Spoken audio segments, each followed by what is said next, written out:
far you have looked at and learned about simple circuits, but there are actually two different types of circuits, series and parallel. In the next 3 to 4 minutes you will learn about series circuits. But what exactly is a series circuit? A series circuit is a circuit that has only one path through which the current can flow. This means that the current must be the same at all points throughout the circuit. Suppose you have a simple series circuit with one battery and one light bulb connected in a loop. Using Ohm's law, you can figure out the relationship between the voltage, current, and resistance. If, for example, you have a 6-volt battery and the current is 2 amps, then you can figure out how much resistance there is in the circuit. Now pause the video and calculate the resistance. If you got that the resistance is 3 ohms, then you're right. The reason is because current is equal to voltage divided by resistance, which means that resistance equals voltage over current. Therefore, resistance equals 6 volts over 2 amps, which reduces to 3 ohms. But what would happen to the resistance in the circuit if there were 2 light bulbs, or even 3?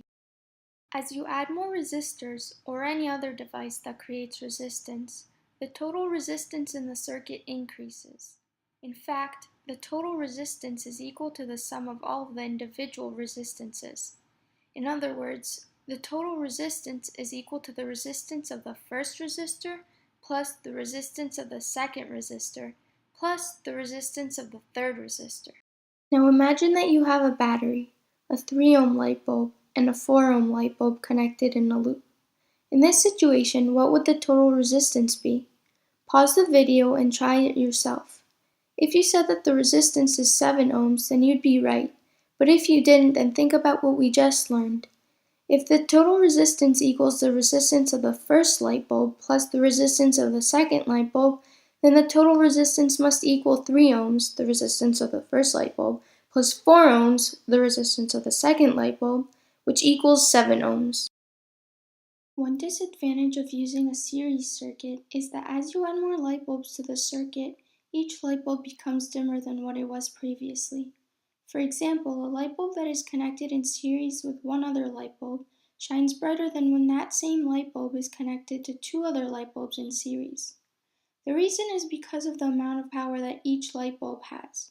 Power, which is equivalent to current times voltage, helps determine the brightness of a light bulb.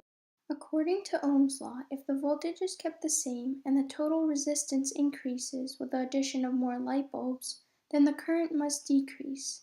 And since current is directly proportional to power, the amount of power that each light bulb receives must also decrease. Therefore, with less power, the light bulb cannot shine as brightly. According to the law of conservation of energy, energy can neither be created nor destroyed, although it can be converted into other forms, such as light. Like a falling object where the object's potential energy is converted into kinetic energy as the object falls, the potential energy in a circuit also gets converted into different forms as the current passes through the device or devices in the circuit. In order for a light bulb to turn on, there needs to be some source of energy present. In this situation, that energy comes in the form of potential energy, which is quote-unquote carried by the current. As the current flows through the light bulb, some of the potential energy is converted into light and/or heat. This then creates a difference in the amount of potential energy before and after the current has passed through the light bulb. This difference is known as a voltage drop. And as it turns out, the sum of all of the voltage drops in the circuit is equal to the battery's voltage. This phenomenon is known as Kirchhoff's voltage law.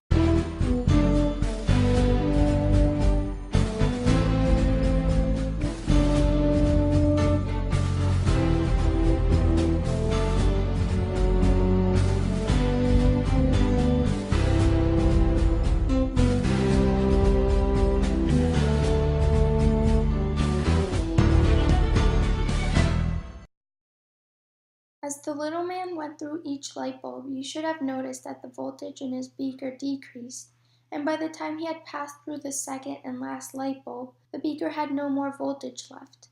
This goes to show that the total potential energy converted into light theoretically equals the amount of potential energy as the current exits the battery, or in other words, the battery's voltage. To recap, here are some of the key variables and equations from today's lesson.